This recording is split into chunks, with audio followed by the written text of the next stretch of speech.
আসসালামু আলাইকুম গাইস, তোমাদের সবাইকে আজ এক নতুন ভিডিওতে স্বাগত। আজকে আমরা এই ভিডিওতে ত্রিগোণমিতির গুরুত্বপূর্ণ দুটি অঙ্ক সম্বন্ধে আলোচনা করব। বিগত তিনটি ক্লাসে আমরা ত্রিগোণমিতির সূত্র এবং সিকিউ সম্বন্ধে আলোচনা করেছিলাম। আজকে আমরা নতুন দুটি সিকিউ নিয়ে এসেছি। ইনশাআল্লাহ এই দুটি সিকিউ ভালোভাবে তোমরা আজকে বুঝতে পারবে। চলো শুরু করা যাক।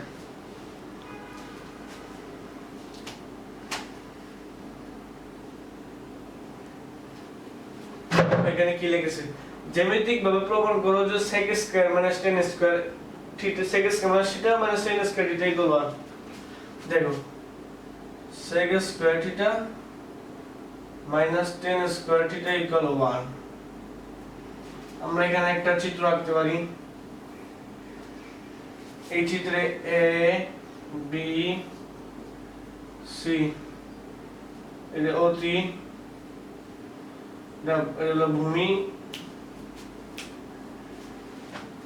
এটা লম্ব। বুঝতে পারছো? তো sec square - tan square theta equal 1 আমাদের বাই করতে হবে। sec স্কয়ার মানটা বসাবো। চলো sec স্কয়ার থিটা মানটা বসানো যাক। আচ্ছা, sec স্কয়ার থিটা মানে কি আমরা জানি জানো? আমরা LHS দিলাম sec square theta - tan square theta. sec এর মান বসাই। sec এর মান কি জানো তোমরা? sec, আচ্ছা cosটা কি? ভূমি বাই অতিভুজ, তাহলে sec কি হবে? অতিভুজ বাই ভূমি, তাহলে হবে অতিভুজ বাই ভূমি। অতিভুজ বাই ভূমি এই স্কেলটা অতিভুজ বাই ভূমি। আর এখানে আমরা tan সম্বন্ধে আলোচনা করব। tan স্কয়ার tan থিটাকে আমরা কি বলতে পারি? বুলট, মানে কি লম্ব বাই ভূমি। তো লম্ব বাই ভূমি, লম্ব কি? লম্ব বাই ভূমি স্কয়ার আছে মানে কি লম্ব স্কয়ার বাই ভূমি স্কয়ার। তোমরা কি বুঝতে পারছো? আচ্ছা, অতিভুজ স্কয়ার আমরা কি লিখতে পারি? s square. আর ভূমি স্কয়ার কি লিখতে পারি? bc square minus bc square. আর লম্ব স্কয়ার কি লিখতে পারি আমরা? ab square.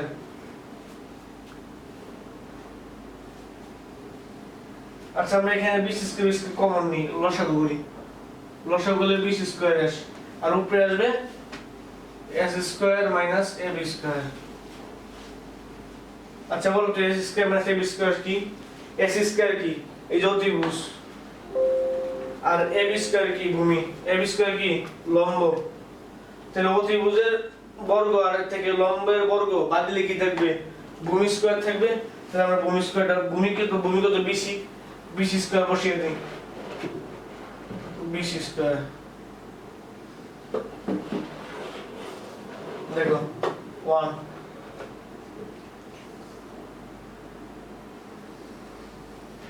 বুঝতে পারছো? sec square theta - tan square theta equal 1। এটা হলো জ্যামিতিক ভাবে প্রমাণ করলাম, মানে চিত্র এঁকে প্রমাণ করলাম। চলো আমরা খ সম্বন্ধে আলোচনা করি।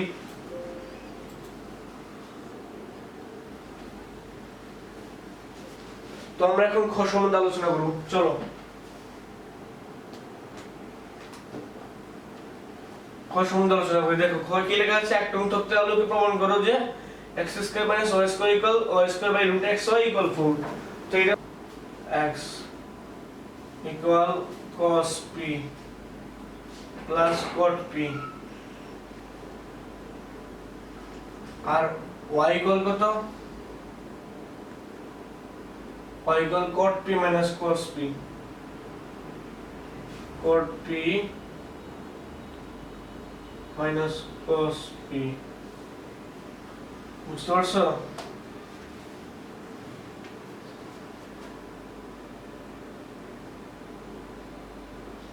দেখো এখানে আমরা কিন্তু এক্সট্রা ভাঙাইতে পারবো।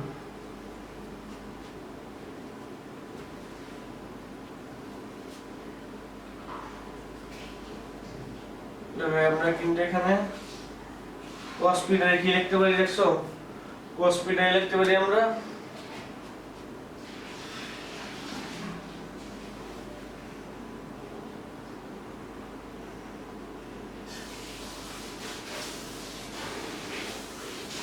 cos p রাখি আর cot p বানাবো cos p by sin p।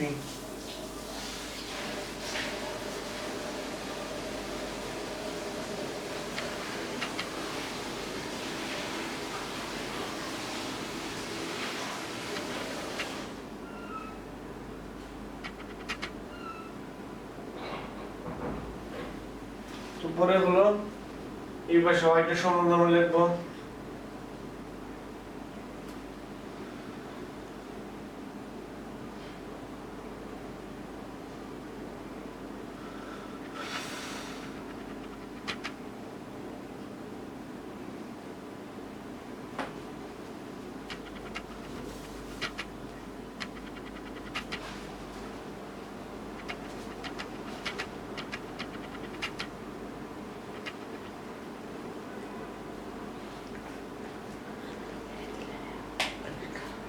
তো দেখো আমরা এখানে cot এর সমাধান লিখবো দেখো মানটা বসাই দিই x equal cos p plus cot p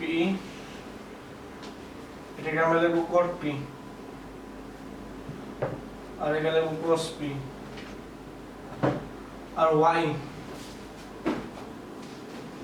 লিখবো হলো cot p minus cos p।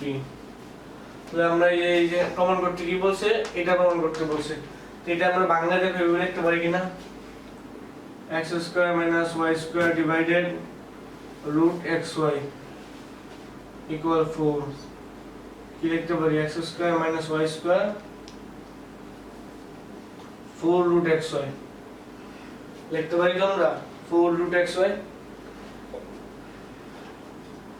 তো আমরা দেখব আগে x square minus y square এটা আগে লিখবো তো দেখি x square minus আগে y square লিখি x কত এটা আর y কত এটা তো x square minus y square বুঝতে পারছো তো তাহলে আমরা লিখব আগে cot p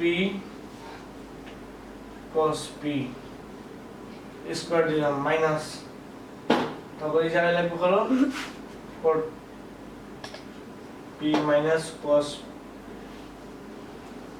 p whole square বুঝতে পারছো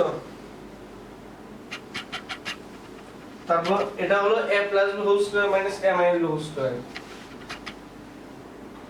a plus b whole square minus a minus b whole square equal 4ab এই সূত্রটা কি তুমি জানো ভালো করে a plus b whole square minus a minus b whole square equal 4ab এটা কিন্তু একটা গুরুত্বপূর্ণ সূত্র আর এই সূত্র অনুযায়ী আমরা a টাকে ধরব cot p আর b টাকে ধরব cos p তাহলে কি হবে 4 cot p into cos p বুঝতে পারছো তো সবাই তোমরা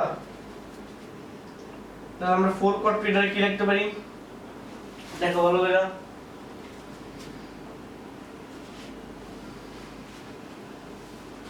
আমরা এখানে লিখতে পারি 4 cot p cos p লিখতে পারি 4 cot square p into cos square p দেখো তো cot square p এর উপর যদি রুট থাকে তাহলে কি হবে cot p আগের মতো আর cos square p এর উপর রুট থাকলে কি হবে আগের মতো cos p চলে আসবে আগের মতো একই হয়ে যাবে। তারপর দেখো আমরা কি করি এখানে cot square এর সূত্র কি জানো আচ্ছা cos square এর সূত্র কি জানো তোমরা 1 minus sin square তাহলে আমরা বসাই দিব আগে দেখো 4 into cot square p into 1 minus sin square p বুঝতে পারছো cos square এর সূত্র বসালাম cos square এর সূত্র হলো 1 minus sin square তো 1 minus sin square p হবে তাহলে আমরা এটা গুণ করে দেব এখন 4 cot square p আর এই পাশে cot square p কে আমরা ভাঙায় লিখতে পারি minus cos square p by sin square p into sin square p sin square p কাটা থাকে কি 4 cot square p minus আচ্ছা এটা sin কাটা থাকলে কি থাকে cos থাকে cos square p তাহলে আমাদের কি হইছে 4 into root cot square p minus cos square p তাহলে আমরা লিখতে পারি না 4 root cot p plus cos p cot p minus cos p। তাহলে আমরা কি লিখতে পারি 4 root লিখতে পারি 4 root xy। এই যে 4 root xy 4 root xy কোন জায়গা থেকে করলাম দেখো এই x square minus y square এই জায়গা থেকে আমরা কিন্তু এটা বের করছি যে LHS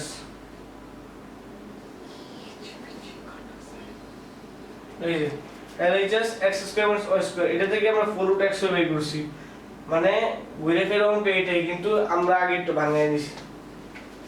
1 নাম্বার সম্বন্ধে আলোচনা করব তো চলো দেখি এই অঙ্কগুলো একবার করলে হালকা একটু পরীক্ষা পেছায় দেওয়া থাকে তোমরা একটু কষ্ট করলে অঙ্কগুলো পারবা। তো লাস্টে কি লিখছে 2 নং তথ্যে আলোকের থিটার মান নির্ণয় করো। তো থিটার মান বের করতে হবে 2 নং আলোকে 2 নং কি লেখা আছে 2 sin square theta plus 3 cos theta minus 3 equal 0 ঠিক আছে 2 sin square theta plus 3 cos theta minus 3 equal 0 যে আমরা এখানে sin স্কয়ার থিটা লিখতে পারি কি 1 minus cos square theta 2 into 1 minus cos square theta plus 3 cos theta minus 3 equal 0 এখানে আমরা যা ভাঙাইতে পারি 2 into 2 minus কি লিখতে পারি 2 minus 2 cos square theta plus 3 cos theta minus 3 equal 0 ঠিক আছে তো এখানে 2 আর মাইনাস এটা কি মাইনাস 1 থাকবে তো minus 2 cos square theta plus 3 cos theta minus 3 থেকে plus 2 মানে কত minus 1 থাকবে minus 1 equal 0 ঠিক আছে আমরা এখান থেকে মাইনাস কমন নিব আচ্ছা minus 1 কমন নিলে কি হবে এখানে প্লাস চলে আসবে তাহলে কি হবে 2 cos স্কয়ার থিটা এখানে কি হবে minus 3 cos theta plus 1 equal 0 তাহলে কি আসবে এখানে 2 cos square theta minus 3 cos theta plus 1 equal 0 বুঝতে পারছো এখন এটাকে আমরা মিডল টার্ম করব তো মিডল টার্ম করার সূত্র কি মিডল টার্ম কিন্তু ক্লাস 8 থেকে তোমরা শিখে আসছো মিডল টার্ম কিন্তু একবার ইজি না পারলে ক্যালকুলেট করতে তারপর কোনো সমস্যা নাই। তো দেখো তারপর আমি হাতে ভাঙিয়ে করে দিচ্ছি 2 cos square theta minus 3 cos theta plus 1 equal 0 middle term করার শর্ত হলো এমন একটি সংখ্যা বাছাই করতে হবে যা মাঝখানে যোগ বা বিয়োগ করলে মাঝখানে টি পাওয়া যাবে আর গুণ করলে শেষে টি পাওয়া যাবে তাহলে আমরা কি লিখতে পারি 2 cos square theta minus 2 cos theta minus cos theta plus 1 equal 0 এখান থেকে আমরা কি কমন নিতে পারি 2 cos থিটা কমন নিতে পারি 2 cos থিটা কমন নিলে কি থাকবে cos theta minus 1 cos theta minus 1 আর এই পাশে কি থাকবে minus 1 into cos theta minus 1 equal 0 থাকবে কয়টা 2 cos theta minus 1 equal cos theta minus 1 ঠিক আছে 2 cos theta minus 1 equal cos theta minus 1 তো আমরা এটা এদিকে লিখি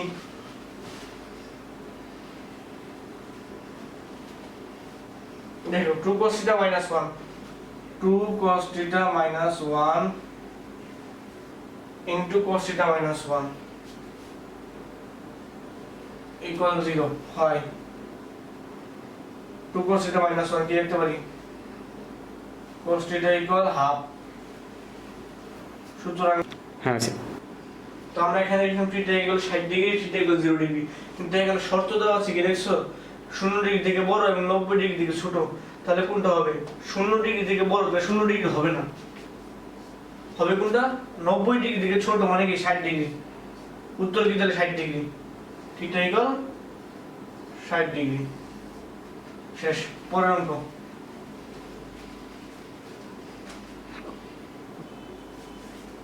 পরের কি বলছে দেখো, sec into a plus 30 degree equal √2, আমরা লিখি sec a plus 30 degree equal √2।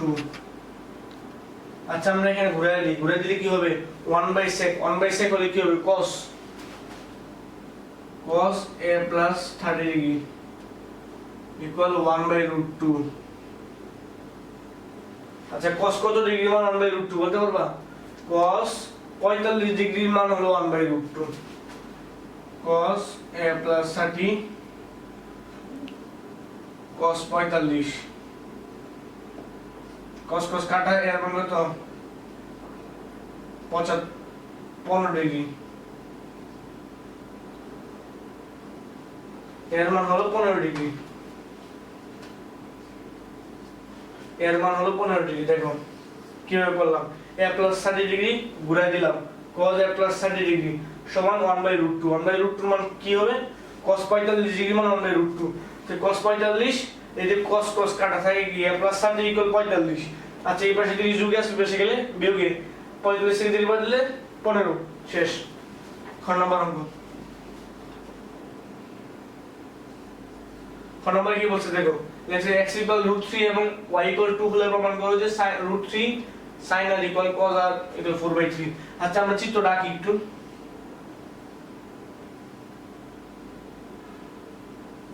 দেখো এখানে কি লেখছে pqr, xy কোনটা, এটা x এটা y। আচ্ছা x এর মান দেওয়া আছে কত দেখছো, এই যে x এর মান √3 y এর মান 2, তাহলে x এর জায়গায় কি বসাবো, √3, আর y এর জায়গায় কি বসাবো, 2। আচ্ছা পিথাগোরাসের সূত্র অনুযায়ী কি, পিথাগোরাসের সূত্র অনুযায়ী হলো অতিভুজ স্কয়ার মাইনাস রুট অতিভুজ স্কয়ার মাইনাস কি লম্ব স্কয়ার থাকবে 4 - 3 ইকুয়াল √1 ইকুয়াল 1। এখানে হলো 1 বসবে, 1 কি ভূমি। আচ্ছা এখানে আমি কোনটা বের করব, কি বের করব, এখানে দেখো প্রমাণ করতে বলছে না, তাহলে আমি অ্যানালিসিস লিখব। লেফট হ্যান্ড সাইড কি লেখা আছে, √3 sin r into cos r। আচ্ছা sin r সমান কি জানো, sin r সমান কি লম্ববাহু অতিভুজ, তাহলে √3 লিখলাম। আর লম্ববাহু অতিভুজ, লম্ব কি লম্ব কত, লম্ব √3, অতিভুজ কি 2, তারপর cos r মানে কি ভূমি অতিভুজ, ভূমি কত 1, অতিভুজ কত 2, কত হবে 4, আর √3 আর √3 গুণ করলে হবে 3, শেষ। √3 sin r into cos r equal 3/4। এই অঙ্কটা একবার সুদা এমসিকিউ অঙ্ক, ব্যাপারই না। তারপর আমরা গ নাম্বার অঙ্কটা আলোচনা করব। তো চলো গ নাম্বারটা দেখি একবার। এগুলো আমি এর আগে ক্লাসে করেছিলাম, তো আমরা এখন গ নাম্বারটা সমাধান করতেছি। দেখো গ নাম্বারে কি আছে, sin β plus sin β into cot β equal কি 1। মানে যে p এর মান হলো 1, তো আমরা এখানে বসায় দেব sin β into cot β কি লিখতে পারি, cos β by sin β, cos β by sin β, sin β কাটা থাকে 1, দুই পাশে স্কয়ার মানে কি sin β plus cos β square equal 1, sin square β plus 2 sin β into cos β। তো আমরা এটাকে আরেকটু সুন্দর করে লিখতে পারি, আমরা এটাকে স্কয়ারটা করে দিই। আমরা এখানে 1 - cos ওই পাশে নিয়ে যাই, sin β 1 - cos β হইছে, এটা এই পাশে নিয়ে গেছি। আচ্ছা দুই পাশে আমরা স্কয়ার দিয়ে দিই, এই পাশে স্কয়ার দিলাম, এই পাশে স্কয়ার দিলাম, তো sin স্কয়ার β কি লেখা যায়, 1 - cos স্কয়ার β, 1 - cos স্কয়ার β, আর এই পাশে আমরা হোল স্কয়ার সূত্র বসায় দেব, 1 - 2 cos β plus cos স্কয়ার β। দেখো মিলতেছে, এখানে 1 1 কাটা, তারপর এখানে আর কি করা যায়, এখানে আর কিছু করা যায় না, এখানে আমরা সরাসরি এখন সমাধানে চলে যাব। এখানে এক পাশে সব নিয়ে এসে বলবো, মাইনাস টু ওই পাশে নিয়ে যায়, তো কত থাকবে 2 cos square beta, 2 cos square beta minus তাই কত বিটা 2 cos স্কয়ার বিটা, আর হলো এই পাশে minus 2 cos beta, minus 2 cos beta equal 0 degree. শূন্য, বুঝতে পারছো তোমরা? 2 cos বিটা কমন নিলা, cos বিটা মাইনাস 1 ইকুয়াল 0। বুঝতে পারছো? একটা হলো এটা, একটা হলো এটা। আচ্ছা আমরা আগে cos বিটাটা হয়, cos বিটা মাইনাস 1 ইকুয়াল 0। তাহলে এখানে বিটার মান কত বের হবে? cos বিটা মাইনাস 1 এর পাশে গেলে প্লাস 1, আর প্লাস 1 cos কত ডিগ্রির মান 1 জানো তোমরা? 0 ডিগ্রির মান। তাহলে কত হবে? cos cos কাটা 0 ডিগ্রি থাকবে, আর এই পাশে কত 2 cos বিটা ইকুয়াল 0। আচ্ছা এখানে b 2 ওই পাশে নিয়ে গেলে কত 0 থাকবে, আর cos কত ডিগ্রি মান 0 জানো? cos 90 ডিগ্রির মান, cos 90 ডিগ্রির মান হলো 0। তোমাদের cos 0 ডিগ্রির মান হলো 1, আর 90 ডিগ্রির মান হলো 0। লেখলো বিটা 90 ডিগ্রি, আর বিটা 0 ডিগ্রি। আমাকে এখানে শর্তে কি বলছিল দেখছো? শর্তে বলছিল 0 ডিগ্রি থেকে 0 ডিগ্রি সমান এমন একটা মান দরকার, আবার 90 ডিগ্রি সমান এমন একটা মান দরকার, আবার 90 ডিগ্রি থেকে ছোট, 0 ডিগ্রি থেকে বড় বা সমান হইতে পারে। তো এই যে 0 ডিগ্রি সমান হয়েছে, 90 ডিগ্রি সমান হয়েছে, দুইটা তো কোন সঠিক, দুইটা কোন সঠিক। তো আজকে এই পর্যন্ত, আসসালামু আলাইকুম।